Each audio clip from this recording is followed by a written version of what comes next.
Hello dear students, welcome back to News Pap. എല്ലാവർക്കും ന്യൂസ് പാപ്പിലേക്ക് സ്വാഗതം. മൈ ക്ലാസ്സസിലേക്ക് സ്വാഗതം. നമ്മൾ ഇന്ന് ഓഗസ്റ്റ് 21 ബുധനാഴ്ചയിലെ കറണ്ട് അഫെയർസാണ് നമ്മൾ ഡിസ്കസ് ചെയ്യാൻ വേണ്ടി പോകുന്നത്. നമ്മുടെ ഡിസ്കഷനിലേക്ക് കടക്കുന്നതിന് മുൻപ് പല കുട്ടികൾ പലപ്പോഴായി ചോദിച്ചിട്ടുള്ള ഒരു കാര്യമാണ് ഇതിൻ്റെ മെറ്റീരിയൽ അവൈലബിൾ ആവുന്നതുമായിട്ട് ബന്ധപ്പെട്ട്. അപ്പോൾ ഞാനിതാ ഇവിടെ പറയുകയാണ്. ഇന്ന് മുതൽ ഈ നമ്മുടെ ഡിസ്ക്രിപ്ഷനിൽ ഞാനൊരു ടെലിഗ്രാം ചാനലിൻ്റെ ലിങ്ക് കൊടുക്കുന്നുണ്ട്. മൈ ക്ലാസ്സസ് ബൈ മുഹമ്മദ് അസർ എന്ന് പറയുന്ന ചാനലിൻ്റെ ലിങ്കിൽ നിങ്ങളെല്ലാവരും ജോയിൻ ചെയ്യുക. ആ ചാനലിൽ ഈ മെറ്റീരിയലുകളെല്ലാം ഞാൻ ഷെയർ ചെയ്യുന്നതായിരിക്കും. ഈ ഡിസ്കസ് ചെയ്യുന്ന PDF ഷെയർ ചെയ്യുന്നതായിരിക്കും. നിങ്ങളെല്ലാവരും ഈ PDF വായിക്കുന്നുണ്ട് എന്ന് വിശ്വസിക്കുന്നു. പല കുട്ടികൾക്കും ഇത് ഓൾറെഡി റിസീവ് ചെയ്യുന്നുണ്ട്. അല്ലാത്ത കുട്ടികൾ എത്രയും പെട്ടെന്ന് ആ ചാനലിൽ ജോയിൻ ചെയ്യുക. കാണുന്ന എല്ലാവരും ആ ചാനലിൽ ജോയിൻ ചെയ്യുക. അതിലൂടെയായിരിക്കും ഞാൻ മെറ്റീരിയലുകൾ ഷെയർ ചെയ്യുന്നത്. അപ്പോൾ നമുക്ക് ഇന്നത്തെ ഡിസ്കഷനിലേക്ക് നമുക്ക് പോവാം. ഇന്നത്തെ ഡിസ്കഷനിലെ ആദ്യത്തെ ആർട്ടിക്കിൾ നമുക്ക് വെസ്റ്റ് ബംഗാളിലെ ഡോക്ടറുടെ കൊലപാതകവുമായി ബന്ധപ്പെട്ട് അതിനോട് ബന്ധപ്പെട്ട ആർട്ടിക്കിൾ തന്നെയാണ് നമുക്ക് ആദ്യമായിട്ട് ഡിസ്കസ് ചെയ്യാനുള്ളത്. നമുക്ക് നമ്മുടെ ജനറൽ സ്റ്റഡീസ് പേപ്പർ മെയിൻസിൽ, സിവിൽ സർവീസിൻ്റെ മെയിൻസ് പരീക്ഷയിൽ പേപ്പർ 2 വരുന്ന ഡെവലപ്മെൻറ്റ് പ്രോസസ്, അതേപോലെ welfare schemes for vulnerable sections, ഈ 2 ഭാഗത്തേക്കുമാണ് നമുക്ക് ഈ ഒരു പെർട്ടിക്കുലർ ആർട്ടിക്കിളിനെ ലിങ്ക് ചെയ്യാൻ വേണ്ടി സാധിക്കുക. ഇനി ഇതിൽ പ്രധാനമായിട്ടും സുപ്രീം കോർട്ട് പറഞ്ഞ ഒരു കാര്യം, ഒന്ന്, നാഷണൽ ടാസ്ക് ഫോഴ്സ് രൂപീകരിക്കുക. ഈ നാഷണൽ ടാസ്ക് ഫോഴ്സ് രൂപീകരിക്കുന്നത് വഴി എക്സ്പേർട്ടുകളെയും ഈ ഹെൽത്ത് മേഖലയിലുള്ളവരെയൊക്കെ ഇതിൻ്റെ ഭാഗമാക്കിക്കൊണ്ട് ഒരു നാഷണൽ ടാസ്ക് ഫോഴ്സ് രൂപീകരിക്കുകയും അവർ കൃത്യമായിട്ട് ഇതുമായി ബന്ധപ്പെട്ട ഇവരുടെ സേഫ്റ്റി എൻഷുർ ചെയ്യാൻ വേണ്ടിയിട്ടുള്ള കാര്യങ്ങളെ ഉടനടി അതിന് വേണ്ട കാര്യങ്ങളെ ഏകോപിപ്പിക്കുക, അത് റെക്കമെൻഡ് ചെയ്യുക, ആ കാര്യങ്ങൾ കൃത്യമായിട്ട് സോർട്ട് ഔട്ട് ചെയ്യുക എന്നുള്ളതാണ് ഇവരുടെ ഉദ്ദേശം. ഇനി ഈ ഇഷ്യൂമായിട്ട് ബന്ധപ്പെട്ട് സെൻട്രൽ ഗവൺമെൻറ്റിനോടും സുപ്രീം കോർട്ട് ചില ഡയറക്ഷൻസ് കൊടുത്തിട്ടുണ്ട്. 2 കാര്യങ്ങളാണ് പ്രധാനമായിട്ടും സെൻട്രൽ ഗവൺമെൻറ്റിനോട് പറഞ്ഞിരിക്കുന്നത്. ഒന്ന്, കൃത്യമായൊരു ഡാറ്റ കളക്ഷൻ ചെയ്യുക. ഈ ഗവൺമെൻറ് റൺ ഹോസ്പിറ്റലുകളിൽ ഏതൊക്കെ ഇൻഫ്രാസ്ട്രക്ചറാണ് കുറവുള്ളത്, ഇത്തരത്തിലുള്ള സേഫ്റ്റി എൻഷുർ ചെയ്യുന്നതിൻ്റെ ഭാഗമായിട്ട് അല്ലെങ്കിൽ അതിന് തടസ്സം നിൽക്കുന്ന ഇൻഫ്രാസ്ട്രക്ചർ ഷോർട്ടേജുകൾ എന്തൊക്കെയാണ് എന്ന് കൃത്യമായിട്ട് ഡാറ്റ കളക്ട് ചെയ്യുക. രണ്ടാമതായിട്ട് പറഞ്ഞിട്ടുള്ളത് 2013 കൊണ്ടുവന്ന ഒരു ആക്ട് ഉണ്ട്. വർക്ക് പ്ലേസസിൽ സെക്ഷൽ ഹറാസ്മെൻറ്റ് പ്രിവെൻറ്റ് ചെയ്യുന്നതുമായിട്ട് ബന്ധപ്പെട്ട് കൊണ്ടുവന്ന ഒരു ആക്ട് ആയിരുന്നു sexual harassment of women at work place എന്ന് പറയുന്ന ആക്ട്. ഈ ആക്ട് എല്ലാ ഹോസ്പിറ്റലുകളിലും നടപ്പിലാക്കുന്നുണ്ട്, അവിടെ നിലവിലുണ്ട് എന്നും കൂടി ഉറപ്പുവരുത്താൻ കൂടി സെൻട്രൽ ഗവൺമെൻറ്റിനോട് സുപ്രീം കോർട്ട് പറഞ്ഞിട്ടുണ്ട്. ഇതിൽ പ്രധാനമായിട്ടും ഉദ്ദേശം വെക്കുന്നത് ഈ വർക്കിംഗ് പ്രൊഫഷണൽസിൻ്റെ സേഫ്റ്റി തന്നെയാണ്. പക്ഷേ ഇതിലേറ്റവും പ്രധാനമായിട്ട് ഗവൺമെൻറ് ലക്ഷ്യം കാണുന്നത് വിമൻ പ്രൊഫഷണൽസിനെ കുറിച്ചാണ്. കാരണം വിമൻ പ്രൊഫഷണൽസിന് നേരിടുന്ന ഈ ഒരു ചലഞ്ച്, ഈ ഒരു ഇൻസെക്യൂരിറ്റി, അത് രാജ്യത്തിൻ്റെ തന്നെ മുഖത്തെ അത് കാര്യമായി ബാധിക്കും. ജെൻഡർ വയലൻസിനെ അത് മുന്നിലേക്ക് കാണിക്കും. മാത്രമല്ല ഈ ഒരു മേഖലയിൽ വിമൻ പ്രൊഫഷണൽസിന് മുന്നോട്ട് വരാനുള്ളൊരു ഡീമോട്ടിവേഷൻ കൂടിയാകും ഇതെന്നൊക്കെ സുപ്രീം കോർട്ട് ഒബ്സർവ് ചെയ്യുന്നുണ്ട്. പക്ഷേ സുപ്രീം കോർട്ട് അതേ സമയത്ത് തന്നെ മെഡിക്കൽ പ്രൊഫഷണൽസിനോട് പറയുന്ന മറ്റൊരു കാര്യമാണ്, നിങ്ങൾ സമരം അവസാനിപ്പിച്ചിട്ട് രാജ്യത്തിൻ്റെ പല ഭാഗങ്ങളിലായിട്ട് നടന്നുകൊണ്ടിരിക്കുന്ന സമരം അവസാനിപ്പിച്ചുകൊണ്ട് ജോലിയിലേക്ക് തിരികെ പോവുക എന്നും സുപ്രീം കോർട്ട് പറയുന്നുണ്ട്. അതേസമയം തന്നെ വെസ്റ്റ് ബംഗാൾ ഗവൺമെൻറ്റിനോട് പ്രൊട്ടസ്റ്റേഴ്സിനെ നേരിടുന്ന രീതിയിൽ മാറ്റം വരുത്തണം, ഒരിക്കലും ഫോഴ്സ് ഉപയോഗിച്ചുകൊണ്ടുള്ള ഈ സമരത്തെ അടിച്ചമർത്തുന്നതിൽ ശ്രദ്ധ വേണമെന്ന് വെസ്റ്റ് ബംഗാൾ ഗവൺമെൻറ്റിനോടും പറഞ്ഞിട്ടുണ്ട്. ഈ ഒരു കേസിൽ അന്വേഷണം നടത്തുന്ന ഏജൻസി എന്ന് പറയുന്നത് CBI ആണ്.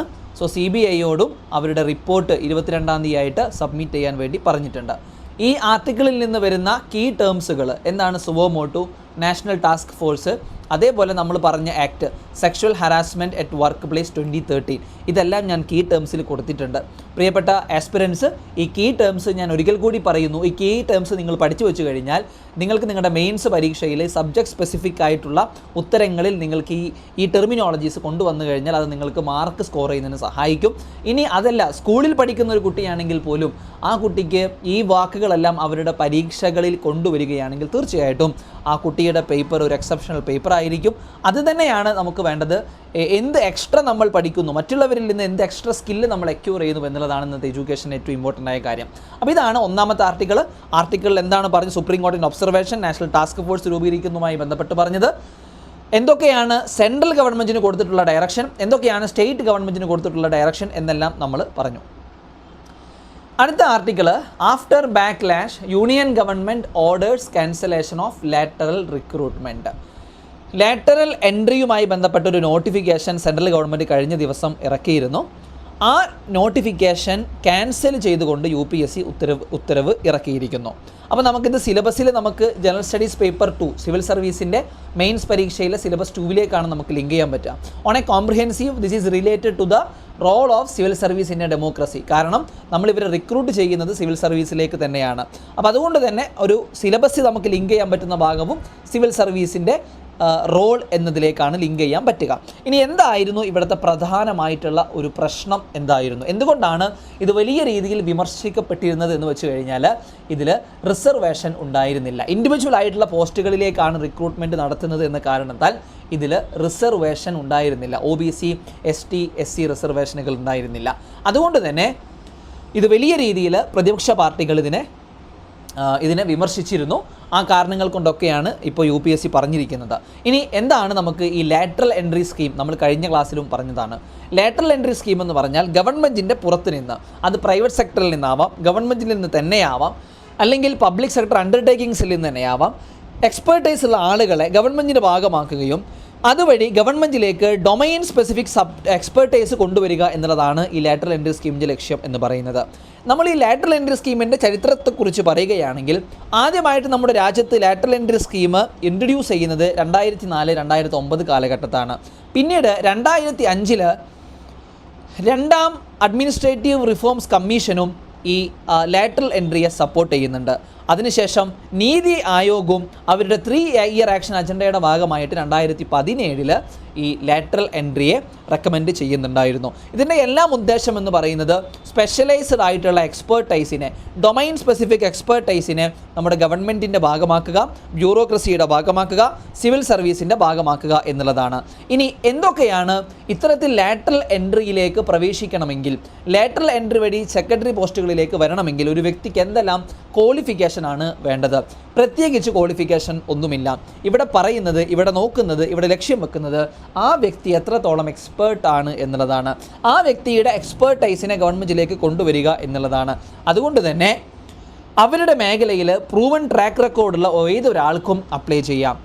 ഇനി ഇവിടെ അറിഞ്ഞിരിക്കേണ്ട ഒരു കാര്യം, പ്രിലിംസ് പെർസ്പെക്റ്റീവിലൊക്കെ നമുക്ക് വേണമെങ്കിൽ അറിഞ്ഞിരിക്കേണ്ട കാര്യം, ഈ ലാറ്ററൽ എൻട്രിയിൽ കേവലം പ്രൈവറ്റ് സെക്ടറിൽ നിന്ന് മാത്രമല്ല സ്റ്റേറ്റ് ഗവൺമെൻറ്റിൽ നിന്നും നമുക്ക് വേണമെങ്കിൽ മറ്റ് ഡിപ്പാർട്ട്മെൻറ്റുകളിലൊക്കെയുള്ള ആളുകളെ നമുക്ക് ഇങ്ങോട്ട് കൊണ്ടുവരാം, ഓട്ടോണമസ് ബോഡിയിൽ നിന്ന് കൊണ്ടുവരാം, പബ്ലിക് സെക്ടർ അണ്ടർടേക്കിങ്സിൽ നമുക്ക് കൊണ്ടുവരാം. അപ്പോൾ ഈ മേഖലയിൽ നിന്നെല്ലാം കൊണ്ടുവന്ന് ഗവൺമെൻറ്റിൽ കൃത്യമായിട്ടുള്ള എക്സ്പെർട്ടൈസിനെ കൊണ്ടുവരിക എന്നുള്ളതാണ് ലാറ്ററൽ എൻട്രിയുടെ ലക്ഷ്യം. അപ്പോൾ ലാറ്ററൽ എൻട്രിയുടെ ഉണ്ടായിരുന്ന പ്രധാനമായ വിമർശനവും ഈ റിസർവേഷനുമായിട്ട് ബന്ധപ്പെട്ടതായിരുന്നു.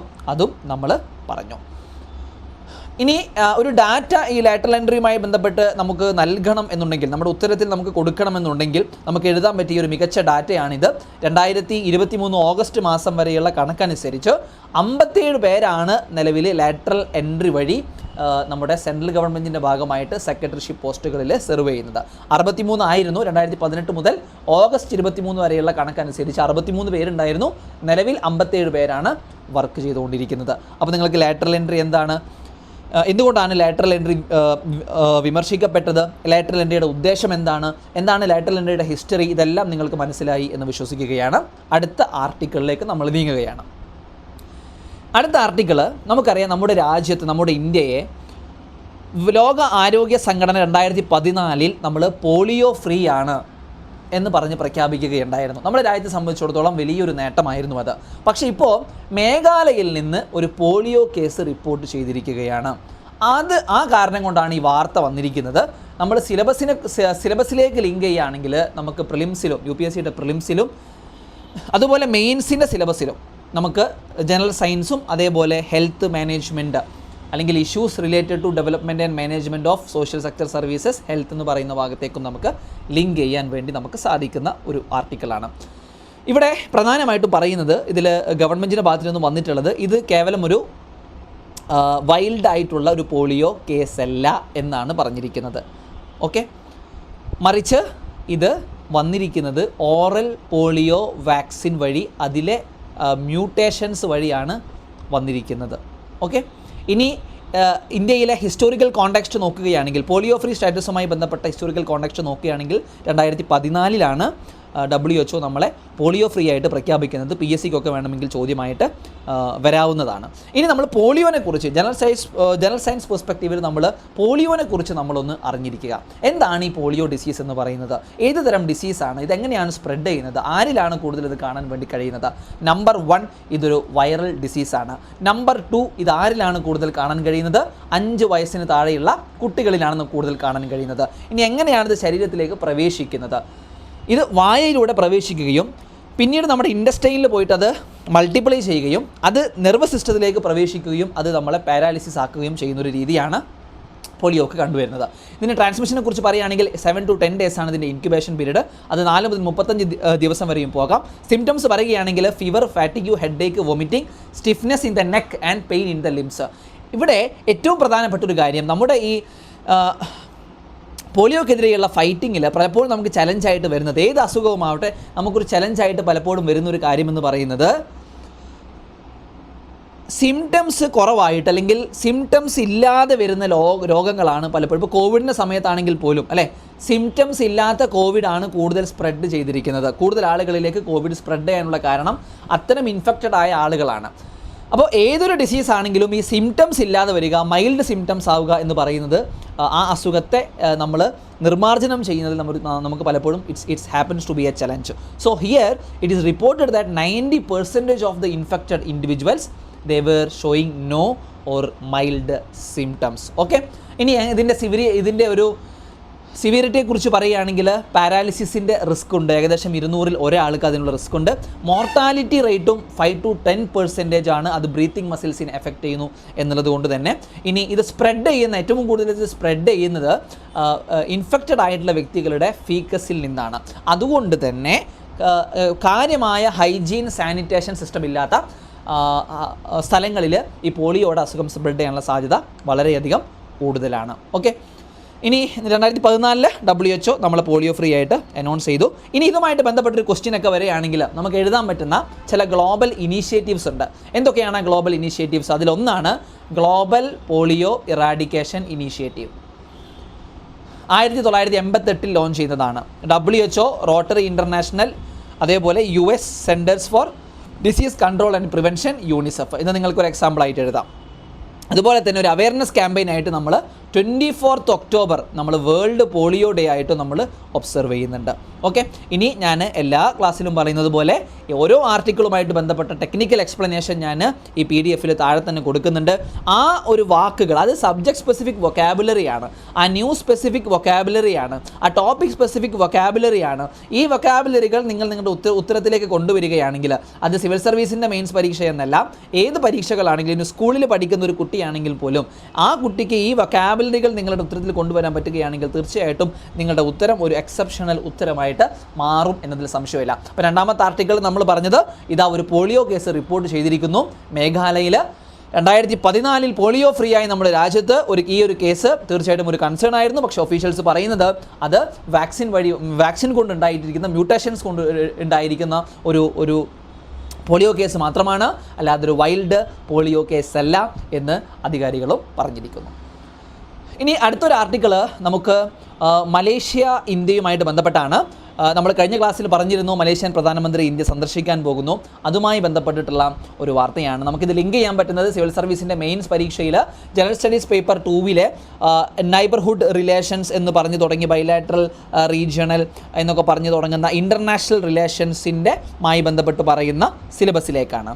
ഇവിടെ ഇന്ത്യയും മലേഷ്യയും തമ്മിൽ നമ്മൾ കഴിഞ്ഞ ക്ലാസ്സിലും പറഞ്ഞിരുന്നു കുറച്ച് ചാലഞ്ചുകൾ ഉണ്ടായിരുന്നു. അതിലൊന്ന് സാക്കിർ നായിക്കിന് അഭയം കൊടുത്തു എന്നതാണ്. ഇന്ത്യയുടെ അന്വേഷണ ഏജൻസികൾ അന്വേഷിക്കുന്ന ആ വ്യക്തിക്ക് ഒരു അഭയം കൊടുത്തു. തീർച്ചയായിട്ടും അത് നമ്മുടെ ഗവൺമെൻറ്റിൻ്റെ ഇൻട്രസ്റ്റിനെതിരാണ്. മറ്റൊന്ന്, പലപ്പോഴായിട്ട് ഇന്ത്യയിൽ പൗരത്വ സമരങ്ങൾ നടക്കുന്ന സമയത്തും അതിൽ മലേഷ്യ ഒരു സ്റ്റാൻഡ് പറഞ്ഞിരുന്നു. നമ്മുടെ രാജ്യം എപ്പോഴും നിങ്ങൾ ശ്രദ്ധിച്ചാൽ മതി, നമ്മുടെ രാജ്യത്ത് ആഭ്യന്തര കാര്യങ്ങളിൽ if any country is giving some opinion our country will never tolerate it. കാരണം എപ്പോഴും നമ്മുടെ രാജ്യം പറയുന്നത് it is our strategic autonomy, അത് ഞങ്ങളുടെ ഇഷ്ടമാണ്, അത് ഞങ്ങളുടെ ഓട്ടോണമിയാണ്, ഏത് രാജ്യവുമായി ബന്ധപ്പെടണം, ഞങ്ങളുടെ രാജ്യത്ത് എന്ത് ആഭ്യന്തരമായ തീരുമാനങ്ങൾ എടുക്കണം ഇത് ഞങ്ങളുടെ ഇഷ്ടം മാത്രമാണ് എന്നാണ് പലപ്പോഴും നമ്മുടെ ഗവൺമെൻറ് എടുക്കുന്ന പോളിസി. നമ്മുടെ ഗവൺമെൻറ് ചെയ്യുന്നതും അതുതന്നെയാണ്. മറ്റ് രാജ്യങ്ങളുടെ ആഭ്യന്തര തീരുമാനങ്ങളിൽ പലപ്പോഴും നമ്മുടെ ഗവൺമെൻറ് അഭിപ്രായം പറയാറില്ല. അപ്പോൾ അത് ഇൻ്റർനാഷണൽ റിലേഷൻസുമായി ബന്ധപ്പെട്ടതാണ്, ഇപ്പം ഞാൻ കൂടുതൽ ഡിസ്കസ് ചെയ്യുന്നില്ല. ഇവിടെ നമ്മൾ ഈ ഒരു മീറ്റിങ്ങിൽ പ്രധാനമായിട്ടും ഡിസ്കസ് ചെയ്ത കാര്യങ്ങളാണ്. ഒന്ന്, മലേഷ്യയുമായി നമ്മളൊരു കോംപ്രിഹെൻസീവ് സ്ട്രാറ്റജിക് പാർട്ട്ണർഷിപ്പ് നിലവിൽ വന്നിരിക്കുകയാണ്. രണ്ട് പേരുടെയും ഭാഗത്ത് നിന്ന് ഈ ഒരു റിലേഷൻഷിപ്പ് കൂടുതൽ സ്ട്രെങ്തൻ ചെയ്യണമെന്നുള്ള അഭിപ്രായം വന്നിട്ടുണ്ട്. And also the joining Malaysia have shown their interest in joining the BRICS group. This is very very important.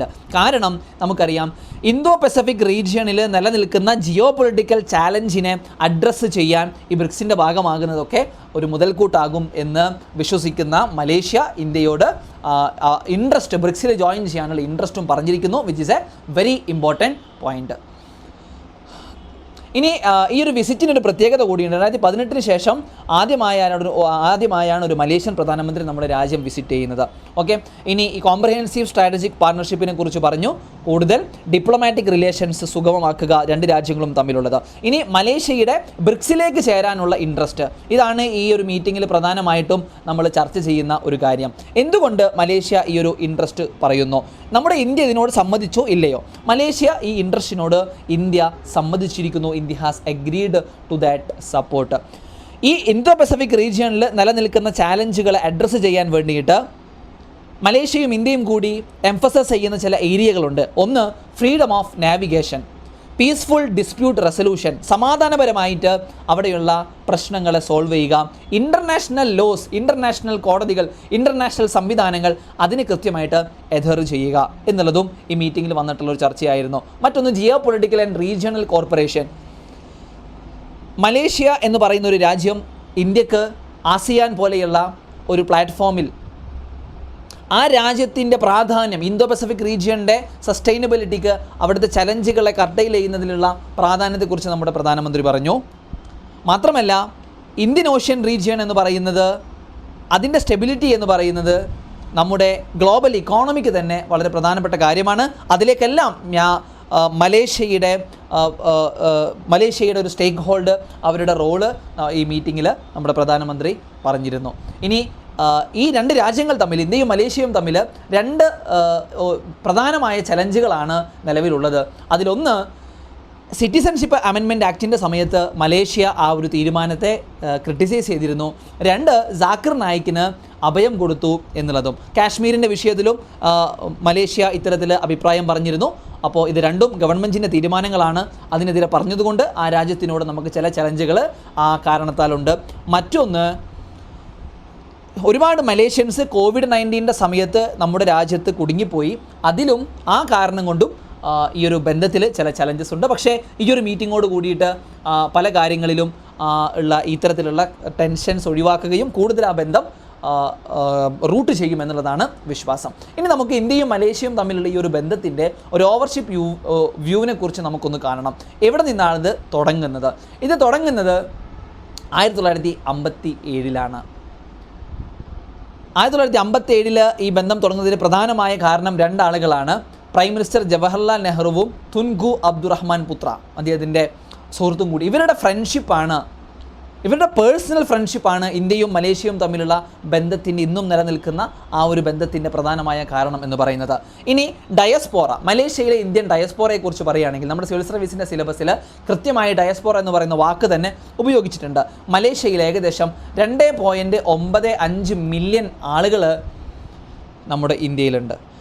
US ശേഷം പീപ്പിൾ ഓഫ് ഇന്ത്യൻ ഒറിജിൻ കൂടുതലുള്ള രണ്ടാമത്തെ രാജ്യമാണ് മലേഷ്യ എന്ന് പറയുന്നത്. അപ്പോൾ ഡയസ്പോറയുടെ പങ്കിൽ വളരെയധികം നമുക്ക് മലേഷ്യയുമായിട്ട് കോർഡിനേഷൻ ഉണ്ടാവേണ്ടതുണ്ട്, ഇമ്പോർട്ടൻസ് ഉണ്ട്. ഇനി ട്രേഡ് റിലേഷനെ കുറിച്ച് പറയുകയാണെങ്കിൽ മലേഷ്യ ഇന്ത്യയുടെ 13ാമത്തെ ലാർജസ്റ്റ് ട്രേഡിംഗ് പാർട്ട്ണറാണ്.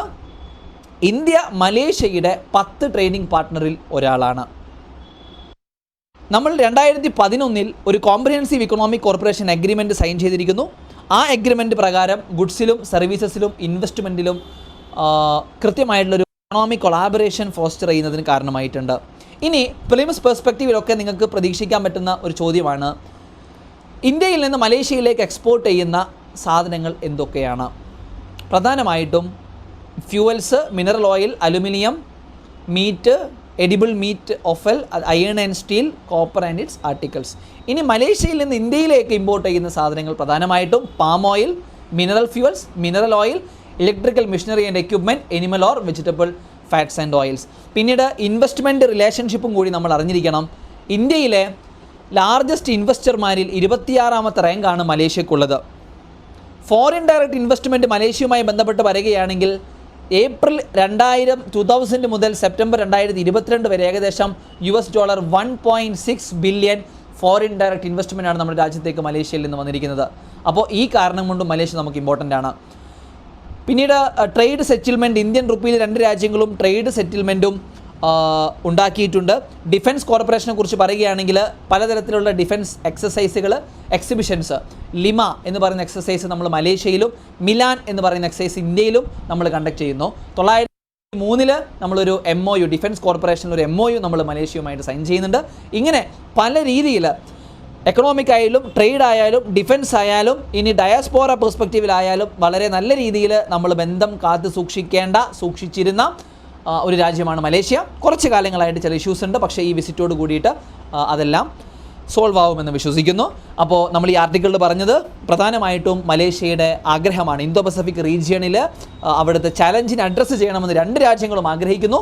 കൂടാതെ ബ്രിക്സ് എന്ന് പറയുന്ന സംഘടനയിലേക്ക്, സംവിധാനത്തിലേക്ക് ചേരാനുള്ള മലേഷ്യയുടെ താല്പര്യം, ആ താല്പര്യത്തോട് ഇന്ത്യ പൂർണ്ണമായിട്ടും സമ്മതിച്ചിരിക്കുന്നു എന്നുള്ളത്. ഇനി അടുത്തൊരു article, several schemes implemented for handloom sector textile ministry. Handloom സെക്ടറിനെ കുറിച്ച് പറയുന്ന ഒരു ആർട്ടിക്കിളാണ്. നമുക്കിത് general studies paper 3 Indian economy and issues relating to planning, mobilisation of resources, growth, development and employment എന്ന് പറയുന്ന ഭാഗത്തേക്കാണ് ലിങ്ക് ചെയ്യാൻ പറ്റുന്നത്. ഇതിൽ നമ്മുടെ മിനിസ്റ്റർ ഈ ഒരു ആർട്ടിക്കിളിൽ പറയുന്നത് ഹാൻഡ്ലൂം സെക്ടറിന് വേണ്ടിയിട്ട് ഒരുപാട് കാര്യങ്ങൾ ഗവൺമെൻറ് കൊണ്ടുവന്നു എന്നുള്ളതാണ്. അതിൽ പ്രധാനമായിട്ടും നാഷണൽ ഹാൻഡ്ലൂം ഡെവലപ്മെൻറ്റ് പ്രോഗ്രാം, അതേപോലെ റോ മെറ്റീരിയൽ സപ്ലൈ സ്കീം, ഈ 2 സ്കീമുകളും കൊണ്ടുവന്നു എന്നുള്ളതാണ്. ഇതിലൂടെ പ്രധാനമായിട്ടും ഹാൻഡ്ലൂം വർക്കേഴ്സിൻ്റെ വെൽഫെയർ കൂടി ലക്ഷ്യം വെക്കുന്നു എന്നും മിനിസ്റ്റർ പറയുന്നുണ്ട്. മാത്രമല്ല ഫിനാൻഷ്യൽ അസിസ്റ്റൻസും നൽകുന്നുണ്ട്. അവരുടെ ലൂമുകൾ അപ്ഗ്രേഡ് ചെയ്യാൻ വേണ്ടിയിട്ട്, സോളാർ ലൈറ്റിംഗ് യൂണിറ്റുകൾ അപ്ഗ്രേഡ് ചെയ്യാൻ വേണ്ടിയിട്ട്, വർക്ക് ഷെഡുകൾ കൺസ്ട്രക്ഷൻ ചെയ്യാൻ വേണ്ടിയിട്ടൊക്കെ ഫിനാൻഷ്യൽ അസിസ്റ്റൻസും കൊടുക്കുന്നുണ്ട്. അപ്പോൾ ഈ ഒരു ആർട്ടിക്കിളിൽ നിന്ന് നമുക്ക് മനസ്സിലാവേണ്ടത് ഹാൻഡ്ലൂം സെക്ടറിന് എത്രമാത്രം ഗവൺമെൻറ് സഹായിക്കുന്നു എന്നുള്ളതാണ്. മാത്രമല്ല മുദ്ര ലോണുകൾ, അതേപോലെ കൺസ്ട്രക്ഷൻ ക്രെഡിറ്റ് സ്കീമുകളും ഗവൺമെൻറ് കൊടുക്കുന്നുണ്ട് ഫിനാൻഷ്യൽ ചാലഞ്ചസിനെ അഡ്രസ്സ് ചെയ്യാൻ വേണ്ടിയിട്ട്. മറ്റൊന്ന്, ഇതുമായി ബന്ധപ്പെട്ട് പ്രതിപക്ഷത്തിൽ നിന്ന് സോണിയാഗാന്ധി പറഞ്ഞ പ്രധാനപ്പെട്ട ഒരു കാര്യം എന്ന് പറയുന്നത് ഇവർ അനുഭവിക്കുന്ന GST മൂലമുള്ള ഒരു ബാധ്യതയാണ്. പലപ്പോഴും ഇവർ വാങ്ങുന്ന ഇൻ്റർമീഡിയറ്റ് ഗുഡ്സിന് പോലും, അതായത് GST ഫൈനൽ ഗുഡ്സിന്, ഫൈനൽ പ്രൊഡക്റ്റിനും, അതേപോലെ തന്നെ ഇവർ പലപ്പോഴും വാങ്ങുന്ന റോ മെറ്റീരിയലിനും പലപ്പോഴും ഇവർക്ക് GST അടക്കേണ്ടതായിട്ട് വരുന്നുണ്ട്. റോ മെറ്റീരിയൽ എന്ന് പറയുമ്പോൾ യാണ്, ഡൈസ്, കെമിക്കൽസ്. അപ്പോൾ GSTയുടെ ഒരു ബേർഡൻ ഇവർക്കുണ്ട് എന്നാണ് ഒപ്പോസിഷൻ്റെ ഭാഗത്ത് നിന്ന് സോണിയാഗാന്ധി പറഞ്ഞത്. അപ്പോൾ അതിൻ്റെ മറുപടി ആയിട്ടാണ് ഹാൻഡ്ലൂം ഇൻഡസ്ട്രിയിൽ എന്തെല്ലാം ഗവൺമെൻറ് ചെയ്യുന്നുവെന്ന് പറഞ്ഞത്. നമ്മൾ ഡിസ്കസ് ചെയ്തു. അപ്പോൾ ഹാൻഡ്ലൂം ഇൻഡസ്ട്രി പ്രധാനപ്പെട്ട ഒരു ഇൻഡസ്ട്രിയാണ്. ആ ഇൻഡസ്ട്രിയിൽ ഗവൺമെൻറ് ചെയ്യുന്ന സ്കീമുകളൊക്കെ നമ്മൾ അറിഞ്ഞിരിക്കുന്നത് നമുക്ക് ഏത് പരീക്ഷയ്ക്കും നമുക്ക് ഉപകാരപ്പെടുന്നൊരു കാര്യമാണ്. ഇനി അടുത്തൊരു ആർട്ടിക്കിൾ വരുന്നത് ഇന്ത്യയും ജപ്പാനും തമ്മിലുള്ള ഒരു ആർട്ടിക്കിളാണ്. 2+2 ഡയലോഗ് ജപ്പാനുമായിട്ട് ഇന്ത്യ കണ്ടക്ട് ചെയ്തിരിക്കുന്നു. സിലബസിൽ നമുക്ക് ലിങ്ക് ചെയ്യാൻ പറ്റുന്നത് സിവിൽ സർവീസിൻ്റെ സിലബസിൽ general studies paper 2 bilateral, regional and global groupings and agreements involving India or India's affecting India's interest, അതേപോലെ തന്നെ ഡെവലപ്പിംഗ് കൺട്രീസും ഡെവലപ്ഡ് കൺട്രീസിൻ്റെയും തീരുമാനങ്ങൾ എങ്ങനെ നമ്മുടെ രാജ്യത്തെയും നമ്മുടെ ഡയസ്പോറയെയും ബാധിക്കുന്നു എന്നുള്ള 2 ഭാഗങ്ങളിലേക്കാണ് നമുക്ക് ലിങ്ക് ചെയ്യാൻ വേണ്ടി സാധിക്കുന്നത്. അപ്പോൾ ഇവിടെ ഈ ഒരു ന്യൂസിൽ പറയുന്നത് നമ്മുടെ foreign external affairs minister Jaishankar India Japan റിലേഷൻഷിപ്പിനെ സ്പെഷ്യൽ സ്ട്രാറ്റജിക് ആൻഡ് ഗ്ലോബൽ പാർട്ട്ണർഷിപ്പായിട്ട് ഇവോൾവ് ചെയ്തു എന്നാണ് പറയുന്നത്. ദെൻ ജപ്പാനുമായിട്ടുള്ള നമ്മുടെ കോൺട്രിബ്യൂഷനെ കുറിച്ച് പറയുകയാണെങ്കിൽ ഡിഫൻസ് കോർപ്പറേഷനാണ് പ്രധാനമായിട്ടും നമുക്ക് പറയാനായിട്ടുള്ളത്. രണ്ട് രാജ്യങ്ങളും തമ്മിലുള്ള ഡിഫൻസ് കോർപ്പറേഷൻ ഇന്തോ പസഫിക് റീജിയനിൽ തീർച്ചയായിട്ടും അത് വളരെയധികം ആവശ്യമാണ് എന്നുള്ള ഒരു കാര്യമാണ് പറയുന്നത്. അപ്പോൾ ഇതിൽ നമ്മൾ ജപ്പാനും ഇന്ത്യയും തമ്മിലുള്ള റിലേഷൻഷിപ്പ്, ആ റിലേഷൻഷിപ്പിൽ എത്രമാത്രം അതിൻ്റെ ഇപ്പോൾ ഒരു പ്രോഗ്രസ് ഉണ്ട്, ഈ കാര്യങ്ങളൊക്കെ നമ്മൾ അറിഞ്ഞിരിക്കണം. കാരണം ഇന്ത്യക്ക് വളരെയധികം വേണ്ടപ്പെട്ടൊരു രാജ്യമാണ് ജപ്പാൻ എന്ന് പറയുന്നത്. ഇനി അടുത്തത്, ഈ ഒരു ആർട്ടിക്കിളിൽ നിന്ന് ഞാൻ ഒരു SSC PSC പരീക്ഷകൾക്കൊക്കെ ഒരു ABCD ഓപ്ഷൻ രീതിയിലൊരു ക്വസ്റ്റ്യൻ എന്ന് വെച്ച് കഴിഞ്ഞാൽ അത്ര ഇമ്പോർട്ടൻ്റ് അല്ല, പക്ഷേ എന്നിരുന്നാലും ഞാൻ ഇട്ടതാണ്. ഈ റേഷൻ ഷോപ്പുകൾക്ക് പുതിയ പേര് ഗവൺമെൻറ് നിർദ്ദേശിച്ചിരിക്കുന്നു. ആ പേര് എന്താണ് എന്നുള്ളതാണ് ജൻ പോഷൻ കേന്ദ്രാസ്. ഇതാണ് റേഷൻ കടകൾക്ക് ഗവൺമെൻറ് നിർദ്ദേശിച്ചിരിക്കുന്ന പുതിയ പേര്. ഓക്കെ, അപ്പോൾ അവിടെ ഒരൊറ്റ കാര്യം മാത്രം ഞാനിവിടെ എഴുതിയിട്ടുണ്ട്. SSB RRB PSC CUET പോലെയുള്ള പരീക്ഷകളിലേക്ക് കറണ്ട് അഫയേഴ്സിന് നമുക്ക് ജസ്റ്റ് ആ പേരെന്താണ് എന്നുള്ളതാണ്. ഇനി ഇതാ നമ്മൾ ഇന്നലെ പറഞ്ഞിരുന്നു, വർഷങ്ങൾക്ക് ശേഷം ഇതാ പോളണ്ടിലേക്കും ഉക്രൈനിലേക്കും ഒരു പ്രധാനമന്ത്രി യാത്ര തിരിക്കുന്നു. അപ്പോൾ അതിൻ്റെ അടിസ്ഥാനത്തിൽ നമ്മളിവിടെ അറിഞ്ഞിരിക്കേണ്ട ഒരു കാര്യം എന്ന് പറയുന്നത് എത്രമാത്രം പോളണ്ടും ഇന്ത്യയും തമ്മിൽ, ഇവൻ വർഷങ്ങൾക്ക് ശേഷമാണ്, ഏകദേശം 3 പതിറ്റാണ്ടുകൾക്ക് ശേഷമാണ് പോളണ്ടിലേക്ക് ഒരു ഇന്ത്യൻ പ്രൈം മിനിസ്റ്റർ പോകുന്നു. പക്ഷേ എങ്കിലും ഇന്ത്യയും പോളണ്ടും തമ്മിലുള്ള ബന്ധം എന്ന് പറയുന്നത് വളരെയധികം ഇമ്പോർട്ടൻ്റ് ആയ ഒന്നാണ്. സിലബസിലേക്ക് നമുക്ക് ജനറൽ സ്റ്റഡീസ് പേപ്പർ 2 ഇൻ്റർനാഷണൽ റിലേഷൻസിലേക്കാണ് ലിങ്ക് ചെയ്യാൻ നമുക്ക് സാധിക്കുന്നത്. ഇനി നമ്മൾ പറഞ്ഞു 45 വർഷത്തിലാണ്, കഴിഞ്ഞ 4 പതിറ്റാണ്ടിലധികമായിട്ടാണ് ഒരു പ്രൈം മിനിസ്റ്റർ പോളണ്ടിലേക്ക് പോകുന്നത്. പ്രധാനമായിട്ടും ട്രേഡ്, ഡിഫൻസ് കോർപ്പറേഷൻ, ഇതിലെല്ലാം നമ്മൾ പോളണ്ടുമായിട്ട് ചർച്ച ചെയ്യും എന്നുള്ളതാണ്. ഇനി പോളണ്ടിനുമായിട്ടുള്ള ഈ ബന്ധത്തെ ഇന്ത്യ കാണുന്നത് യൂറോപ്യൻ മാർക്കറ്റിലേക്കുള്ള ഒരു ഗേറ്റ് വേ ആയിട്ടാണ് ഇന്ത്യ കാണുന്നത്. പക്ഷേ പോളണ്ടിലുള്ള ഇന്ത്യൻ ബിസിനസ് ഒരുപാട് ചലഞ്ചുകൾ ഫേസ് ചെയ്യുന്നുണ്ട്. ആ ചലഞ്ചുകളെല്ലാം ഈ മീറ്റിങ്ങിൽ ചർച്ച ചെയ്യാൻ കഴിയും എന്നുള്ളതാണ്. പോളണ്ടുമായിട്ടുള്ള ഡിഫൻസ് കോർപ്പറേഷനെ കുറിച്ച് പറയുകയാണെങ്കിൽ ടൈം ബൈ ടൈം ഇത് വർദ്ധിച്ചുകൊണ്ടിരിക്കുകയാണ്. നമ്മളൊരു ഡിഫൻസ് അറ്റാഷയെ വരെ നമ്മൾ വാർസോയിൽ എംബസിയിൽ നമ്മൾ അപ്പോയിൻറ്റ് ചെയ്തു. പിന്നീട് നമ്മൾ ഡയസ്പോറയെ കുറിച്ച് പറയുകയാണെങ്കിൽ ഏകദേശം 25,000 ഇന്ത്യക്കാർ പോളണ്ടിലുണ്ട്. അതിൽ 5,000 സ്റ്റുഡൻസ് ആണ്. മാത്രമല്ല നമ്മുടെ ഉക്രൈൻ വാറിൻ്റെ സമയത്ത് ഏകദേശം 4,000 ഇന്ത്യൻ സ്റ്റുഡൻസിനെ രക്ഷപ്പെടുത്താൻ പോളണ്ട് നമ്മളെ സഹായിച്ചു.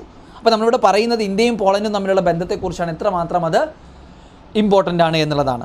ഇനി ഇന്ത്യയും പോളണ്ടും തമ്മിലുള്ള ബന്ധത്തിൻ്റെ ഹിസ്റ്റോറിക്കൽ പെർസ്പെക്റ്റീവിലേക്ക് പോവുകയാണെങ്കിൽ എത്രമാത്രം ഹിസ്റ്റോറിക്കൽ കൾച്ചറലി നമ്മൾ ടൈഡ് ആണെന്ന് ചോദിച്ചു കഴിഞ്ഞാൽ മനസ്സിലാക്കേണ്ട കാര്യം, വേൾഡ് വാർ 2 നമ്മുടെ ഇന്ത്യയിൽ അന്നത്തെ പ്രിൻസ്ലി സ്റ്റേറ്റ്സ് ആയിരുന്ന ജാംനഗർ, കൊൽഹാപൂർ, ഈ 2 സ്ഥലങ്ങളിലും ഏകദേശം 6,000-ഓളം വരുന്ന പോളിഷ് വിമനിന് we have given them a kind of safer place.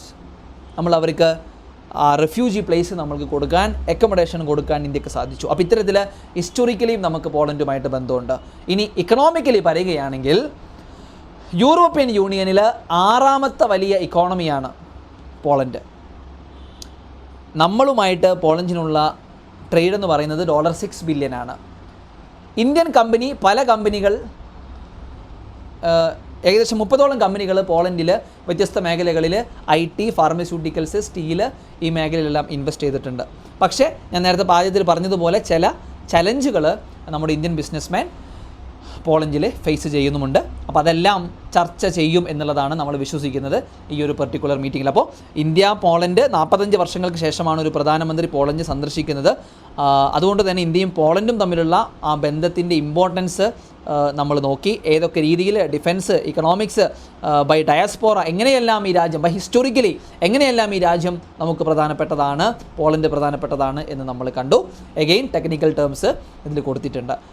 അടുത്ത ഒരു ആർട്ടിക്കിൾ നമുക്കെല്ലാവർക്കും അറിയാം. നമ്മുടെ സുനിത വില്യംസും അവരുടെ ടീം മെമ്പറും ISSൽ ഇതാ കുടുങ്ങിക്കെടുക്കുകയാണ്. അവരുടെ തിരിച്ചുവരവ് വൈകുകയാണ്. നിങ്ങൾ വാർത്തയിലൂടെയൊക്കെ ഇതിനെക്കുറിച്ച് അറിഞ്ഞിട്ടുണ്ടായിരിക്കും. അപ്പോൾ ഇത് നമുക്ക് ജനറൽ സയൻസിലാണ് നമുക്കിത് ലിങ്ക് ചെയ്യാൻ വേണ്ടി സാധിക്കും. അല്ലെങ്കിൽ current events of national and international ഇമ്പോർട്ടൻസിലേക്കും നമുക്ക് ലിങ്ക് ചെയ്യാൻ വേണ്ടി സാധിക്കും. ഇനി PSCയിലൊക്കെ നമ്മൾ പലപ്പോഴും ചോദ്യങ്ങൾ കണ്ടിട്ടുണ്ട്. സുനിത വില്യംസിൻ്റെ കൂടെ പങ്കാളിയായിരുന്ന ആൾ ആരാണ് എന്നൊക്കെ വേണമെങ്കിൽ ചോദിക്കാം. അവരുടെ കൂടെ ഉള്ളത് ബാരി വിൽമോർ എന്ന് പറയുന്ന വ്യക്തിയാണ്. ഇവർ രണ്ടുപേരും ജൂണിലാണ് ഇൻ്റർനാഷണൽ സ്പേസ് സ്റ്റേഷനിലേക്ക് പോകുന്നത്. അവരുടെ ക്രൂ ബോയിങ് സ്റ്റാർലൈനർ അതിന് സംഭവിച്ച ടെക്നിക്കൽ ഇഷ്യൂ കൊണ്ട് ഇപ്പോൾ പറയപ്പെടുന്നത് ഏകദേശം 2025 വരെ അവർ ഇൻ്റർനാഷണൽ സ്പേസ് സ്റ്റേഷനിൽ റിമൈൻ ചെയ്യേണ്ടി വരും എന്നുള്ളതാണ്. ഇനി ആദ്യമായിട്ടാണോ ഇങ്ങനെ ഈ രീതിയിൽ ഇൻ്റർനാഷണൽ സ്പേസ് സ്റ്റേഷൻസിൽ കുടുങ്ങിപ്പോകുന്നത്? അല്ല, ഇതാദ്യമായിട്ടല്ല. ഇവിടെ പ്രധാനമായിട്ടും ചർച്ച ചെയ്യുന്നത് എങ്ങനെ ഇത്തരത്തിലുള്ള സിറ്റുവേഷൻസിനെ ഒഴിവാക്കാം, എങ്ങനെ ബാക്കപ്പ് പ്ലാൻസിൻ്റെ ഇമ്പോർട്ടൻസ് എന്തൊക്കെയാണ്. ഏത് ഏജൻസി ആണെങ്കിലും ഇത്തരത്തിലുള്ള മിഷൻസ് ചെയ്യുമ്പോൾ ബാക്കപ്പ് പ്ലാൻസിൻ്റെ ഇമ്പോർട്ടൻസ് എന്താണ്. ഹിസ്റ്റോറിക്കലി പറയുകയാണെങ്കിൽ ആദ്യമായിട്ടല്ല ഇങ്ങനെ ഉണ്ടാവുന്നത്. 979 ഇത്തരത്തിലൊരു ഇൻസിഡൻറ്റ് ഉണ്ടായിട്ടുണ്ട്. അപ്പോൾ ഇതാദ്യമായിട്ടല്ല എന്ന് അറിഞ്ഞിരിക്കുക. ഇവിടെ പ്രധാനമായിട്ടും ഇതിൻ്റെ ഒരു മാറ്റർ ഓഫ് ഡിസ്കഷൻ എന്ന് പറയുന്നത് ഇവരുടെ സേഫ്റ്റിയാണ്. ഇത്തരത്തിലുള്ള മിഷൻസ് ചെയ്യുമ്പോൾ നമുക്കുണ്ടായിരിക്കേണ്ട ബാക്കപ്പ് പ്ലാൻസിൻ്റെ ഇമ്പോർട്ടൻസ് ആണ് പ്രധാനമായിട്ടും അതിൽ ഡിസ്കസ് ചെയ്യുന്നത്. ടെക്നിക്കൽ ടേംസ് ഇവിടെ എക്സ്പ്ലെയിൻ ചെയ്തിട്ടുണ്ട്, നിങ്ങൾക്ക് നോക്കാവുന്നതാണ്. ഇനി അടുത്തൊരു ഇമ്പോർട്ടൻ്റ് ആർട്ടിക്കിൾ എഡിറ്റോറിയൽ പേജിൽ നിന്ന് ground plan for sustainable mass employment എന്ന് പറയുന്ന ഒരു ആർട്ടിക്കിളാണ്. നമുക്ക് സിലബസിലേക്ക് ലിങ്ക് ചെയ്യാൻ പറ്റുന്നത് സിവിൽ സർവീസിൻ്റെ general studies mains GS 3 Indian economy and issues relating to planning mobilisation of resources growth development and employment എന്ന് പറയുന്ന ആർട്ടിക്കിളാണ്. ഈ ആർട്ടിക്കിളിൽ പ്രധാനമായിട്ടും ജോബ് ക്രിയേഷനുമായിട്ട് ബന്ധപ്പെട്ടിട്ട് ബഡ്ജറ്റിൽ പറഞ്ഞ കാര്യങ്ങളും അതെത്രമാത്രം ചലഞ്ചിങ് ആണ് അല്ലെങ്കിൽ ഇംപ്ലിമെൻറ്റ് ചെയ്യാൻ അത് എത്രമാത്രം ഡിഫിക്കൽട്ടാണ് എന്നുള്ളതുമായി ബന്ധപ്പെട്ടാണ് ഈ ആർട്ടിക്കിൾ സംസാരിക്കുന്നത്. മാത്രമല്ല ഇത് എങ്ങനെ മറികടക്കാം എന്നുള്ളതിനെ കുറിച്ചിട്ടും ഈ ആർട്ടിക്കിളിൽ സജഷൻസ് പറയുന്നുണ്ട്. ആ suggestions for sure you can write it in your answers or any answer whether it is UPSC or even in your university or pre university examination. അപ്പോൾ ഈ ആർട്ടിക്കിളിൽ പറയുന്നത് ഏകദേശം 2 ലക്ഷം കോടിയുടെ ഇൻവെസ്റ്റ്മെൻറ്റ് 4.1 കോടി യൂത്തിന് വേണ്ടിയിട്ട് നൽകും എന്നാണ് ബഡ്ജറ്റിൽ പറഞ്ഞത്. പക്ഷേ ഇവിടെ പ്രധാനമായിട്ടും ഉള്ള പ്രശ്നങ്ങൾ അഡ്രസ്സ് ചെയ്യാൻ ഇതിന് സാധിക്കില്ല എന്നാണ് ഇതിൽ പറയുന്നത്. ഇനി എങ്ങനെയൊക്കെ ഒരു സസ്റ്റൈനബിൾ എംപ്ലോയ്മെൻറ്റിന് ഇത് സാധ്യമാക്കാം എന്നതിനെക്കുറിച്ച് പറയുന്നുണ്ട്. ഒരു കമ്മ്യൂണിറ്റി ആക്ഷൻ കൊണ്ടുവരിക, ഗ്രാമസഭകൾ ഇടപെട്ടുകൊണ്ട് കൃത്യമായിട്ട് ജോബ് സീക്കേഴ്സിൻ്റെയും അല്ലെങ്കിൽ ജോബ് ചെയ്യുന്നവരുടെയും ഒക്കെ കൃത്യമായ കണക്ക് കൊണ്ടുവരികയും ആ ഒരു കമ്മ്യൂണിറ്റി പാർട്ടിസിപ്പേഷൻ ഉറപ്പുവരുത്തിക്കൊണ്ട് കൂടുതൽ ജോബ് ക്രിയേഷൻ ഉണ്ടാക്കുക. അതുപോലെ എക്സിസ്റ്റിംഗ് ആയിട്ടുള്ള ഇനീഷ്യേറ്റീവ്സിനെ ഇൻറ്റിഗ്രേറ്റ് ചെയ്തുകൊണ്ട് കൺവേർജ് ചെയ്തുകൊണ്ടിട്ടുള്ള ഒരു സംവിധാനം, അതായത് എഡ്യൂക്കേഷൻ, ഹെൽത്ത്, സ്കില്ല്, ന്യൂട്രീഷൻ ഇതിനെല്ലാം ഒരുമിച്ച് കൊണ്ടുവന്നിട്ടുള്ള ഒരു സംവിധാനം. അതേപോലെ തന്നെ വൊക്കേഷണൽ കോഴ്സസിനെ പ്രൊമോട്ട് ചെയ്യുക, അത് സെപ്പറേറ്റ് കോഴ്സായിട്ട് കൊടുക്കാതെ അത് എക്സിസ്റ്റിംഗ് ആയിട്ടുള്ള എഡ്യൂക്കേഷൻ്റെ കൂടെ തന്നെ അത് പ്രൊമോട്ട് ചെയ്യുക. മറ്റൊന്നാണ് പ്രൊഫഷണൽ കോഴ്സസിനെ നമ്മൾ പ്രൊമോട്ട് ചെയ്യുക. മറ്റൊന്ന് ചൈൽഡ് കെയറിന് വേണ്ടിയിട്ടുള്ള കമ്മ്യൂണിറ്റി കാഡറുകൾ കൊണ്ടുവരിക. മറ്റൊന്ന് ടെക്നിക്കൽ എഡ്യൂക്കേഷനിൽ ഇൻവെസ്റ്റ്മെൻറ്റ് ചെയ്യുക. ഈ രീതിയിലെല്ലാം ഈ സജഷൻസ് ആണ്. ഈ സജഷൻസ് നിങ്ങളുടെ ഉത്തരത്തിലും കൊണ്ടുവരാൻ പറ്റും. ഈ രീതിയിലെല്ലാം സസ്റ്റൈനബിൾ എംപ്ലോയ്മെൻറ്റ് സാധ്യമാകുമെന്നാണ് പറയുന്നത്. കാരണം ഫണ്ടിങ് കൊണ്ട് മാത്രം നടക്കില്ല, കൃത്യമായിട്ടുള്ള ഒരു ബോട്ടം ടു ടോപ്പ് അപ്രോച്ചും നമുക്കിവിടെ ജോബ് ക്രിയേഷൻ ആവശ്യമായിട്ടുണ്ട് എന്നുള്ളതാണ് ഈ ആർട്ടിക്കിളിൽ സംസാരിക്കുന്നത്. ഇനി അടുത്തൊരു ആർട്ടിക്കിൾ റിഗ്രസീവ് മൂവ് എന്ന് പറയുന്ന ഒരു എഡിറ്റോറിയലാണ്. ഈ എഡിറ്റോറിയലിൽ പ്രധാനമായിട്ടും ചർച്ച ചെയ്യുന്നത് ഈ ബംഗാളിലെ ഈ ഹോസ്പിറ്റലിൽ നടന്നിട്ടുള്ള പൈശാചികമായ കൊലയ്ക്ക് ശേഷം അവിടുത്തെ ഗവൺമെൻറ് കൊണ്ടുവന്ന ഒരു തീരുമാനമാണ് വിമൻ പ്രൊഫഷണൽസിന് വർക്കിംഗ് ടൈം കുറച്ചുകൊണ്ടുള്ള ഒരു തീരുമാനം. ഇത് പുറമേ നിന്ന് ഒറ്റയടിക്ക് നോക്കുമ്പോൾ നമുക്കൊരു നല്ല തീരുമാനമായി തോന്നുമെങ്കിലും ഇതിനെ വിമർശിച്ചുകൊണ്ട് പറയുന്നത് അവരുടെ വർക്കിംഗ് അവേഴ്സ് കുറയ്ക്കുകയല്ല വേണ്ടത്, അവർക്ക് കൃത്യമായിട്ടുള്ള വർക്കിംഗ് കണ്ടീഷൻസ് പ്രൊവൈഡ് ചെയ്യുക എന്നുള്ളതാണ് വേണ്ടത്. കാരണം ഫീമെയിൽ ലേബർ ഫോഴ്സ് പാർട്ടിസിപ്പേഷൻ കുറഞ്ഞു വരുന്നു എന്നുള്ള ഒരു അലാമിംഗ് നമ്പർ ഏകദേശം 25.2% ഏപ്രിൽ-ജൂൺ മാസത്തിൽ കുറഞ്ഞു വരുന്നു എന്നുള്ള ഒരു അലാമിംഗ് സിറ്റുവേഷൻ നിലനിൽക്കുമ്പോൾ അവരുടെ വർക്കിംഗ് അവേഴ്സ് കുറയ്ക്കുകയല്ല വേണ്ടത്, അവർക്ക് അതിനുള്ള സാഹചര്യം ഉണ്ടാക്കി കൊടുക്കുകയാണ് വേണ്ടത് എന്നാണ് പറയുന്നത്. കാരണം അത്തരത്തിൽ അവരുടെ വർക്കിംഗ് അവേഴ്സ് കുറക്കുമ്പോൾ അത് കൂടുതൽ ജെൻഡർ ഇൻഇക്വാലിറ്റിയിലേക്ക് അത് കോൺട്രിബ്യൂട്ട് ചെയ്യുകയും അതേപോലെ ഫിനാൻഷ്യൽ ഡിപ്പെൻഡൻസിലേക്ക് അത് കോൺട്രിബ്യൂട്ട് ചെയ്യുകയും ചെയ്യും. പ്രധാനമായിട്ടും ഈ തീരുമാനത്തിന് വന്ന ക്രിട്ടിക്സ് എന്ന് പറയുന്നത് റെഡ്യൂസ്ഡ് വർക്ക് അവേഴ്സ് അല്ല വേണ്ടത്, അവർക്ക് നല്ല സാഹചര്യങ്ങൾ ഉണ്ടായി കൊടുക്കുകയാണ് വേണ്ടത്. ഇന്നാഡിക്വായിട്ടുള്ള സേഫ്റ്റി മെഷേഴ്സ് അതിനെ അഡ്രസ്സ് ചെയ്യുകയാണ് വേണ്ടത്. അതേപോലെ തന്നെ ഹിസ്റ്റോറിക്കലി ഉണ്ടായിട്ടുള്ള കോണ്ടെക്സ്റ്റുകൾ, ആ കോണ്ടെക്സ്റ്റുകളെ നമ്മൾ അതിൽ നിന്നും പഠിക്കണം. ഇനി ഇവിടെ ഒരു ഡാറ്റ പറയുന്നുണ്ട്. നാഷണൽ ക്രൈം റെക്കോർഡ്സ് ബ്യൂറോ പ്രകാരം ഏകദേശം 4.45 ലക്ഷം കേസുകളാണ് വിമൻസിനെതിരെ റിപ്പോർട്ട് ചെയ്തിരിക്കുന്നത്. പിന്നെ പബ്ലിക് ക്യാമ്പയിൻസും കൊണ്ടുവരിക. അതിൽ പ്രധാനപ്പെട്ട നിങ്ങൾക്ക് എക്സാമ്പിളായിട്ട് എഴുതാൻ പറ്റുന്നതാണ് റീക്ലെയിം ദ നൈറ്റ് എന്ന് പറയുന്ന ക്യാമ്പയിനുകളൊക്കെ. അപ്പോൾ ഈ ആർട്ടിക്കിൾ പറയുന്നത് ഇത്തരത്തിൽ വെസ്റ്റ് ബംഗാൾ ഗവൺമെൻറ് എടുത്ത തീരുമാനം വർക്കിംഗ് അവേഴ്സ് കുറയ്ക്കുക എന്ന് പറയുന്നത് അത് ഒട്ടും ഉചിതമല്ല. അത് ജെൻഡർ ഡിസ്പാരിറ്റി ഉണ്ടാക്കാനും അല്ലെങ്കിൽ നമ്മുടെ വിമൻ ലേബർ പാർട്ടിസിപ്പേഷൻ അവരുടെ റേറ്റ് കുറവാണ്, അത് കൂടുതൽ ഡിപ്പെൻഡൻസിലേക്കും അത് കൂടുതൽ ജെൻഡർ ഡിസ്പാരിറ്റിയിലേക്കും ലീഡ് ചെയ്യും എന്നുള്ളതാണ് ആർട്ടിക്കിൾ ഒബ്സർവ് ചെയ്യുന്നത്. ഓക്കെ, ഇനി അടുത്ത ഒരു article west Asia crisis spells tough choices four China and Russia എന്ന് പറയുന്ന ആർട്ടിക്കിളാണ്. അതായത് ഇപ്പോൾ ഇറാനും ഇസ്രായേലും തമ്മിലുള്ളൊരു പ്രശ്നം നിങ്ങൾക്കറിയാം അല്ലേ. ഹമാസിൻ്റെ ലീഡർ മരണപ്പെടുകയും അത് വലിയ രീതിയിൽ ചർച്ചകളൊക്കെ ഉണ്ടാക്കി. അപ്പോൾ ഈ ആർട്ടിക്കിളിൽ നിന്ന് ഞാൻ പറയുന്നൊരു പെർസ്പെക്റ്റീവ് മാത്രം നിങ്ങൾ മനസ്സിലാക്കിയാൽ മതി. അത്ര കണ്ട് ഒരു ഇമ്പോർട്ടൻ്റ് ആയിട്ട് സിവിൽ സർവീസിന് വരില്ലെങ്കിലും ഈ ഒരു ഗ്ലോബൽ കോണ്ടെക്സ്റ്റ് മനസ്സിലാക്കി വെക്കുന്നത് നിങ്ങളെ സംബന്ധിച്ചിടത്തോളം നിങ്ങളെ ഒരുപാട് സഹായിക്കുന്ന ഒന്നാണ്. അപ്പോൾ ഹമാസിൻ്റെ ലീഡർ ഇസ്മായിൽ ഹനി എന്ന് പറയുന്ന വ്യക്തി കൊല്ലപ്പെട്ടു. ഇവിടെ പ്രധാനമായൊരു പ്രശ്നം എന്ന് പറയുന്നത് ഈ ചൈനയും റഷ്യയും ഇറാനുമായിട്ട് പല കാരണങ്ങൾ കൊണ്ട് അവർ നല്ല ഒരു ബന്ധം സ്ഥാപിക്കാൻ ആഗ്രഹിക്കുന്നവരാണ്. പക്ഷേ ഇസ്രായേലുമായിട്ട് ഇറാൻ ഇങ്ങനെ ഒരു ടെൻഷനിലേക്ക് പോകുമ്പോൾ അത് ചൈനയെയും റഷ്യയെയും അത് ബാധിക്കുന്നുണ്ട്. കാരണം പലപ്പോഴും ഇപ്പോൾ ചൈനയെക്കുറിച്ച് പറയുകയാണെങ്കിൽ China it's working to help to bring peace between Saudi and Iran and also to support the Palestinians. എന്തുകൊണ്ടത് ചെയ്യുന്നത്? ചൈനക്ക് പാശ്ചാത്യ രാജ്യങ്ങൾ ഈ മേഖലയിൽ വരുന്നത് താല്പര്യമില്ല. റഷ്യയാണെങ്കിലും സിമിലർ ലൈൻസിൽ സിറിയയിൽ അവരുടെ സഹായം ചെയ്യുകയും മിലിറ്ററി പ്രസൻസ് മെഡിറ്ററേനിയനിൽ കൊണ്ടുവരികയും ചെയ്യുന്നുണ്ട്. ഇതും പ്രധാനമായിട്ടും ഉദ്ദേശം വെക്കുന്നത് അവിടെ മറ്റുള്ള ശക്തികളുടെ സ്വാധീനം കുറക്കാൻ വേണ്ടിയിട്ടാണ്. അപ്പോൾ ഈ രീതിയിലെല്ലാം ചൈനയും റഷ്യയും ഇറാനുമായിട്ട് നല്ലൊരു ബന്ധം സൂക്ഷിക്കുമ്പോഴും ഇറാൻ ഇത്തരത്തിൽ നീങ്ങുമ്പോൾ അത് ചൈനയെയും റഷ്യയെയും ബാധിക്കും എന്നുള്ളൊരു കാര്യമാണ് ഈ ആർട്ടിക്കിളിൽ പ്രധാനമായിട്ട് സംസാരിക്കുന്നത്. ഓക്കെ, അപ്പോൾ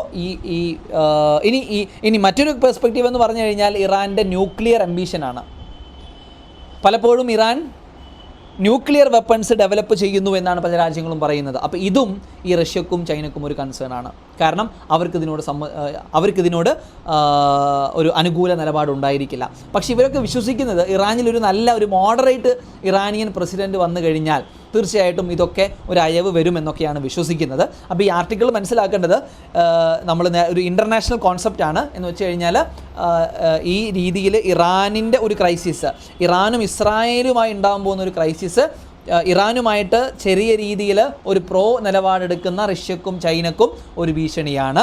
റഷ്യയും ചൈനയും എന്തുകൊണ്ട് ഇറാനുമായിട്ടും അല്ലെങ്കിൽ മെഡിറ്ററേനിയൻ സീയുമായി ബന്ധപ്പെട്ട് ഇൻട്രസ്റ്റ് കാണിക്കുന്നു? അവർക്ക് അവിടെ മറ്റ് പാശ്ചാത്യ ശക്തികൾ വരുന്നതിനോട് താല്പര്യമില്ല. അപ്പോൾ ഇതൊരു ഗ്ലോബൽ ഫാക്റ്റാണ്, ഇത് അറിഞ്ഞിരിക്കുക. ഇവിടെയും ടെക്നിക്കൽ ടേംസ് നമ്മൾ കൊടുത്തിട്ടുണ്ട്. അടുത്തൊരു important article creating employment in the long run എന്ന് പറയുന്നൊരു ആർട്ടിക്കിളാണ്. അപ്പോൾ ഇവിടെ നമുക്കിത് സിലബസിലേക്ക് ലിങ്ക് ചെയ്യാൻ പറ്റുക. General studies paper 3 Indian economy and issues relating to planning mobilisation of resources growth എന്ന് പറയുന്ന ഭാഗത്ത്. ഇനി ഇതിൽ നമ്മൾ തൊട്ട് മുമ്പ് ഒരു ആർട്ടിക്കിളിലും പറഞ്ഞിട്ടുണ്ടായിരുന്നു, ബഡ്ജറ്റിൽ നടത്തിയ ചില അനൗൺസ്മെൻറ്റുകളുണ്ട്. ഈ അനൗൺസ്മെൻറ്റിൽ വലിയ പ്രശ്നങ്ങളുണ്ട് എന്നാണ് പറയുന്നത്. പ്രത്യേകിച്ച് ഇൻറ്റേൺഷിപ്പ് എന്നൊക്കെ പറഞ്ഞിട്ട് ഗവൺമെൻറ് അതിനെ പുട്ട് ഫോർവേഡ് ചെയ്തിരുന്നു. അപ്പോൾ ഇവിടുത്തെ പ്രധാനമായ പ്രശ്നം എന്ന് പറയുന്നത് ഈ ഇൻറ്റേൺഷിപ്പുകൾ ഓഫർ ചെയ്യുന്നതാണ്. ഈ ഇൻറ്റേൺഷിപ്പ് ഓഫർ ചെയ്യാൻ പല കമ്പനികളും മടിക്കും എന്നുള്ളതാണ് ഇതിൽ ഏറ്റവും പ്രധാനപ്പെട്ട ഒരു വലിയ ചാലഞ്ചായിട്ട് പറയുന്നത്. മറ്റൊന്ന്, നമുക്ക് ഡാറ്റയുടെ കുറവുകൾ, ഡാറ്റ ഉണ്ടെങ്കിൽ തന്നെ അത് സത്യസന്ധമായ ഡാറ്റയാണ് എന്നുള്ള ചലഞ്ചുകളുണ്ട്. 2, ഗവൺമെൻറ് ജോബിനോടുള്ള ആസ്പിറേഷൻസ്, ഇതും ഒരു വലിയ രീതിയിൽ നമ്മുടെ ജോബ് ക്രിയേഷനിൽ ഒരു ഗ്യാപ്പ് വരുത്തുന്നുണ്ട്. കാരണം ഗവൺമെൻറ് ജോബിന് വേണ്ടിയിട്ട് ആളുകൾ കാത്തിരിക്കുക, പക്ഷേ ഗവൺമെൻറ് പലപ്പോഴും ആ ജോബുകൾ റിപ്പോർട്ട് ചെയ്യാതിരിക്കുക. അപ്പോൾ ഇങ്ങനെ ഇന്ത്യയിലെ ഒരു ജോബ് സെക്ടർ നേരിട്ടുകൊണ്ടിരിക്കുന്ന വലിയ ഭീഷണിയാണ്. ഇപ്പോൾ ഇൻറ്റേൺഷിപ്പ് എന്നൊക്കെ പറയുമ്പോൾ അത് എല്ലാ കമ്പനികളും കൊടുക്കണമെന്നില്ല, അവർക്ക് ഫിനാൻഷ്യൽ ബർഡൻ വരുന്ന കാര്യം അവിടെ ചെയ്യണമെന്നില്ല. അപ്പോൾ കേവലം ഗവൺമെൻറ് ഈ കമ്പനികളുടെ ഇൻഡസ്ട്രീസിൻ്റെ തലയിൽ ഇടാതെ ഗവൺമെൻറ് തന്നെ കൃത്യമായിട്ട് അതിലൊരു ബോട്ടം ടു ടോപ്പ് അപ്രോച്ച് കൊണ്ടുവരണം എന്നുള്ളതാണ്. കേവലം ഫണ്ടിങ് കൊണ്ട് മാത്രമായില്ല. ഇവിടെയും ഈ ആർട്ടിക്കിളുമായി ബന്ധപ്പെട്ടുള്ള ടെക്നിക്കൽ ടേംസ് നമ്മൾ കൊടുത്തിട്ടുണ്ട്. ഡിസ്ഇൻവെസ്റ്റ്മെൻറ്റ് എന്താണ്, ഫിസ്ക്കൽ ഡെഫിസിറ്റ് എന്താണ്, ആത്മനിർഭർ ഭാരത് എന്താണ്, MGNRG എന്താണ്. ഇനി അടുത്തൊരു article on the ethanol blending programme എന്ന് പറയുന്ന ഒരു ആർട്ടിക്കിളാണ്. എത്തനോൾ ബ്ലെൻഡിങ് ഇപ്പോൾ വളരെയധികം ചർച്ച ചെയ്യപ്പെട്ടുകൊണ്ടിരിക്കുന്ന ഒന്നാണ്. പക്ഷേ ഈ ആർട്ടിക്കിൾ ഡിസ്കസ് ചെയ്യുന്നത് എത്തനോൾ ബ്ലെൻഡിങ് കാരണം പലപ്പോഴും അത് ഫുഡ് ഷോർട്ടേജിലേക്ക് വരെ അല്ലെങ്കിൽ ഇൻഫ്ലേഷനിലേക്ക് വരെ അത് കൊണ്ടെത്തിക്കുന്നു. കാരണം ഈ എത്തനോൾ ബ്ലെൻഡിങ്ങിന് വേണ്ടി ഉപയോഗിക്കുന്ന പല കാര്യങ്ങളും നമ്മൾ ഫുഡായിട്ട് യൂസ് ചെയ്യുന്ന കാര്യങ്ങളാണ്. ഓക്കെ, ഫുഡായിട്ട് യൂസ് ചെയ്യുന്ന കാര്യങ്ങളാണ് പലപ്പോഴും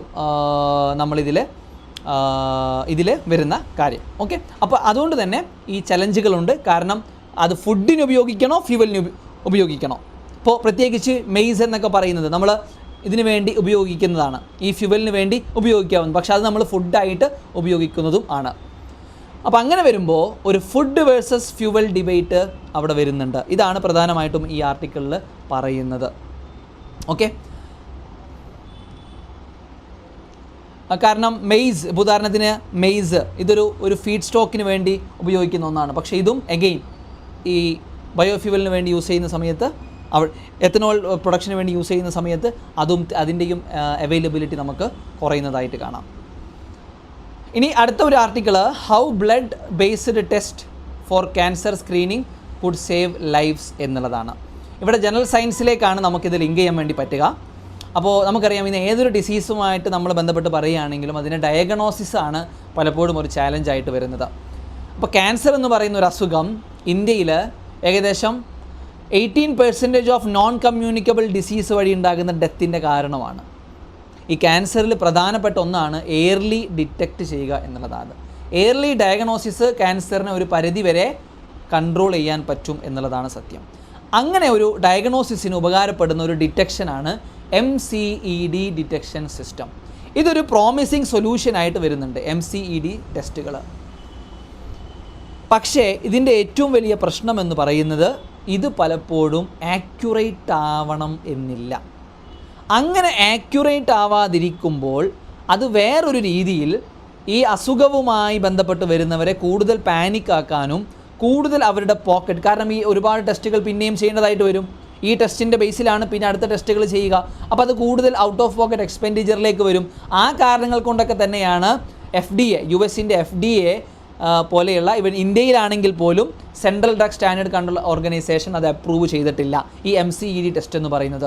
പക്ഷേ MCED ടെസ്റ്റ് എന്ന് പറയുന്നത് നമ്മുടെ ഡിറ്റക്ഷന് ഒരു പ്രോമിസിങ് സൊല്യൂഷനാണ്. പക്ഷെ അതുമായി ബന്ധപ്പെട്ട് ഒരുപാട് ചലഞ്ചുകളുണ്ട്. അപ്പോൾ നമുക്കിവിടെ എടുക്കാൻ പറ്റുന്ന സ്റ്റാൻഡ് എന്ന് പറഞ്ഞു കഴിഞ്ഞാൽ ഈ ചലഞ്ചുകളെ അഡ്രസ്സ് ചെയ്തുകൊണ്ട് ഈ MCED ടെസ്റ്റിനെ കൂടുതൽ പോപ്പുലർ ആക്കണം. കാരണം ക്യാൻസർ എന്ന് പറയുന്ന ഒരു അസുഖത്തെക്കുറിച്ച് നമ്മൾ പറഞ്ഞു. ക്യാൻസർ എന്ന് പറയുന്ന അസുഖത്തെക്കുറിച്ച് ഇവിടെ കുറച്ച് സ്റ്റാറ്റിസ്റ്റിക്സും കൂടി പറയുന്നുണ്ട്. ഏകദേശം 2022 വരെ 14 ലക്ഷം ക്യാൻസർ രോഗികൾ നമ്മുടെ രാജ്യത്തുണ്ട്.